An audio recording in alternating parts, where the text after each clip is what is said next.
Okay mga master, may share naman ako sa inyo mga master itong device na to. Ito yung detector mga master.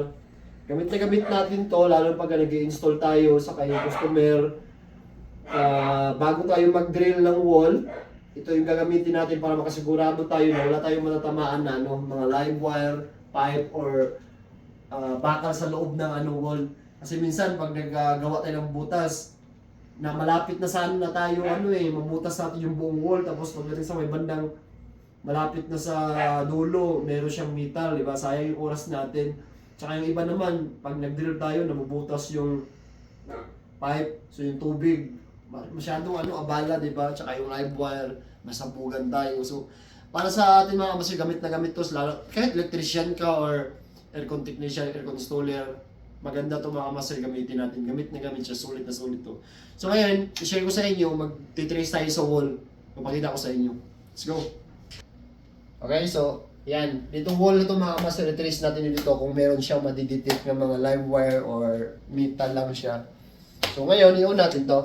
Ito lang yung niya, switch niya. On natin yan. May tatlong mode to mga master. Itong isa, ito yung drywall. Ito namang isa sa gitna, ito yung universal. Yung ito namang isa, metal. Pero kadalasan naman ginagamit is universal, ayos lang yan. So ngayon, i-ano ko sa inyo mga master, na matitrace ba siyang kung may live wire. Malalaman, magkaiba yung mga master, kung kunyari live wire yung nagdidetect niya, siya dito ng sign na hazard. Pag sa naman, mga metal lang or wala, basta mag-alarm lang siya. So ito, lagay natin sa universal. Dikit natin dito. Yan. Kung makita nyo ito mga kamaster, ito muna. Ito, extension wire to siya mga kamaster, extension wire.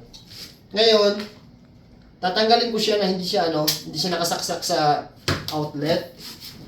May siya, mag-a-alarm siya kasi nga, nadidetect niya to. Yan. Yan, makita nyo. Yan. Ayan. So, kung makita nyo ito mga kamaster, yung hazard na yan, yan yung nakikita niya na may wire sa ilalim ng wall. Kita ba dyan? Ito. Ito yung mga master, Pag yan, ibig sabihin, may siya, may live wire sa loob ng wall. Ganito. Okay? So, hanap tayo ng iba. Yan. Yung iba naman, mag-a-alarm siya, pero wala yung, yan, ito lang dyan, wala, Wala siya nakikita, wala siya nag-detect. Wala siya nag-detect. So, wala, to siya, bakante to sa loob ng sa loob ng wall na to, wala siyang walang wire, walang pipe, walang metal. Yan, tulad niyan, wala kayong dito. Yan, dito banda, meron siya. Yan.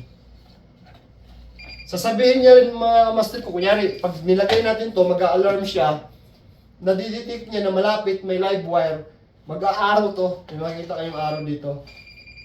Pagka ganyan, pakita nyo itong yung gitna niya, na parang bullseye, ibig sabihin dito, center talaga siya. May wire siya sa loob. Yan. Bibilis yung alarm niya. So, ngayon, ang iba na naman, i-detect natin yung mga pipe or... Okay, so andito naman sa kabila mga master kung ano madidetect niya dito. Kung meron bang live wire or mga pipe lang or metal. Yan, wala siya nakuha. Wala. Yan, makita nyo mga master. May nadidetect siya rito. Ang nadidetect niya, hindi siya live wire. Ang nadidetect niya rito is metal or pipe. So makita nyo rito may arrow dito mga kamaster sa bandang kaliwa niya. Hindi yung center talaga dito. Ibig sabihin yung nadidetect niya dito banda. So iusog natin yan. Yan, pag may makita kayong yan, parang bullseye siya. Yan. Wala siya. Yan. Wala. Bakante. Yan. Yan. Bakante. So, pwede na tayo magbutas pagka ganun. Sigurado tayo na wala. Dito sa taas, wala din. Dito sa taas, wala din. Yan. Wala din. Yan. Ito meron. Yan. So, yun. Napaka-accurate niya mga master. So, kung meron kayong extra dyan or pag-ipunan nyo rin to, napakagamit natin mga master. Hindi masayang yung oras natin. Iwas bala, dire-diretso yung trabaho natin. Kasi pag wala siyang nadidetect, so butas na diretso. So, goods na.